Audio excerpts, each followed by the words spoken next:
Jumpa kembali di program Bible Everyday. Hari ini kita sudah tiba di pasal terakhir surat Paulus kepada jemaat di Roma. Dan di pasal yang terakhir ini, Paulus seolah-olah hanya mengucapkan kata salam. Salam kepada rekan-rekan pelayanan yang telah membantunya. Dan dari sinilah kita tahu beberapa nama yang mungkin sangat asing buat kita. Nama yang mungkin hanya sekali dua kali muncul di dalam Perjanjian Baru, atau bahkan mungkin hanya sekali saja disebut di dalam pasal 16 ini. Saya memulai dengan ayat yang ketiga. Sampaikan salam kepada Priscilla dan Aquila, teman-teman sekerjaku dalam Kristus Yesus. Mereka telah mempertaruhkan nyawanya untuk hidupku, dan seterusnya. Kemudian di dalam ayat yang kelima, salam juga kepada jemaat di rumah mereka. Salam kepada Epenetus, saudara yang kukasihi. Muncul juga nama Maria, ayat 7. Salam kepada Andronikos dan Yunias. Lalu kemudian di dalam ayat yang ke-8 muncul nama Ampliatus. Ayat 9 muncul nama Urbanus. Kemudian selanjutnya di ayat-ayat berikutnya ada Stakis, Apeles, Aristobulus, Narkisus, dan seterusnya. Ada banyak nama yang dicatat dan ditulis oleh Paulus kepada jemaat di Roma, menitipkan salam buat mereka. Orang-orang ini mungkin tidak begitu menonjol. Tidak semenonjol para rasul, tentu saja tidak semenonjol Paulus. Kiprah mereka juga mungkin tidak sehebat Paulus. Jangkauan pelayanan mereka juga tidak seluas Paulus. Karena memang setiap orang punya porsinya masing-masing. Mereka mungkin orang biasa, orang sederhana, tidak semenonjol Paulus, tapi bagaimanapun juga mereka adalah orang yang berkontribusi penting di dalam pelayanan. Maka ada beberapa hal saya sampaikan melalui kebenaran ini. Yang pertama, setiap anggota tubuh Kristus harusnya bisa berkontribusi untuk pelayanan. Mungkin tidak semua jadi mata, mungkin tidak semua jadi telinga, mungkin tidak semua jadi anggota tubuh yang menonjol, yang terlihat. Ada juga mungkin jadi anggota tubuh yang terlihat kecil, sepele, seringkali dilupakan.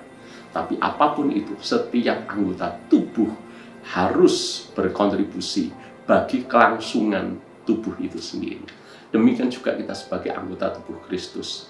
Mari berkontribusi untuk kerajaan Allah. Apapun bagian kita. Mungkin kita tidak bisa berkhotbah, mungkin kita tidak bisa memimpin pujian, mungkin kita harus gemetaran ketika berada di panggung. Kita hanya bisa melakukan sesuatu di balik layar.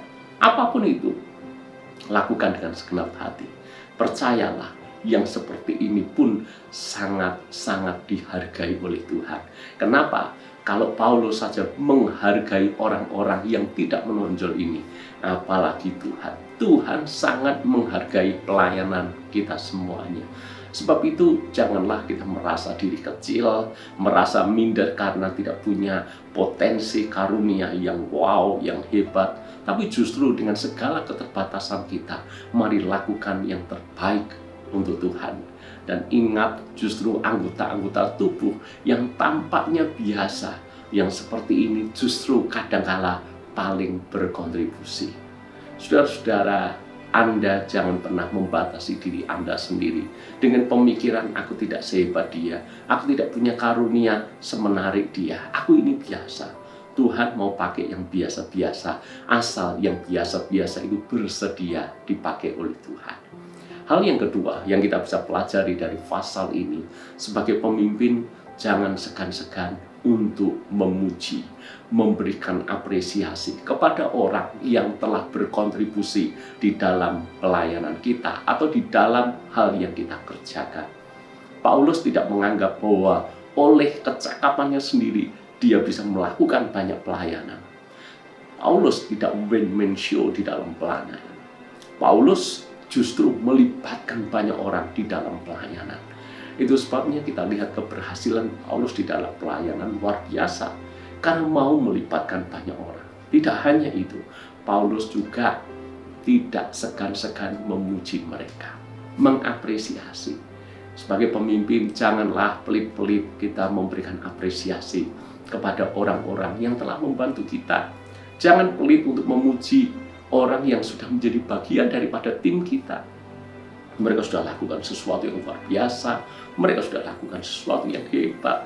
Maka harusnya kita memberikan apresiasi kepada mereka semuanya. Kalau di perusahaan saja Anda memberikan apresiasi, terlebih lagi kepada volunteer di gereja, Anda sebagai pemimpin gereja wajib untuk memberikan apresiasi. Ingat, mereka tidak dibayar, mereka bahkan berkorban, mereka bahkan menyediakan waktu, tenaga, pikiran, apapun, bahkan uang untuk mendukung pelayanan.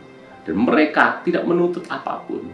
Maka kita sebagai pemimpin rohani, pemimpin gereja, kalau sampai tidak menghargai mereka, bahkan tidak pernah memberikan pujian, tidak pernah menyampaikan kata terima kasih, sungguh kebangetan kita ini. Belajar dari Paulus, hal yang kedua, jangan segan-segan memuji, memberikan apresiasi kepada orang yang telah berkontribusi.